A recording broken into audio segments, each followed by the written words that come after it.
मौसम का अहवाल कुछ यूं है। सिंध में मानसून की धुआंधार एंट्री, कई शहरों में बादल जमकर बरसे, शाहराहें, सड़कें, गलियां पानी में डूब गईं। कराची में भी चंद मिनट की बारिश के बाद फिर हब्स कायम हो गया। शहर में मजीद बारिशों के पेश नज़र रेन एमरजेंसी लगा दी गई है।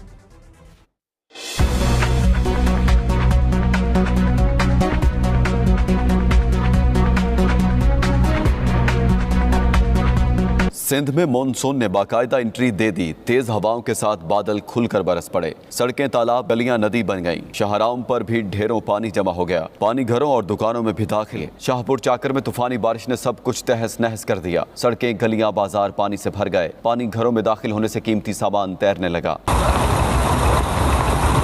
सजावल में भी जमकर मी बरसा। सड़कें, तालाब, गलियां नदी का मंजर पेश करने लगी। थर की तहसील डेपलो में मूसलाधार बारिश से नशेबी इलाके ज़ेरियाब आ गए। सड़कें, तालाब, बस स्टैंड और सरकारी अस्पताल में भी पानी जमा हो गया। नंगर पारकर, छाछरो, इस्लाम कोट और थर ब्लॉक 2 में भी जमकर बादल बरसे। नवाबशाह में भी तेज हवाओं के साथ कहीं हल्की तो कहीं तेज बारिश हुई। मीरपुर खास में बारिश ने जल थल कर दिया। शहर की तमाम मरकजी शाहराहें ज़ेरियाब आ गईं। सूबे के दीगर इजला में भी कहीं हल्की और कहीं तेज बारिश ने मौसम खुशगवार कर दिया। महकमा मौसमियात ने 1 से 2 रोज के दौरान कराची समेत सूबे भर में मजीद बारिश की पेशगोई की है।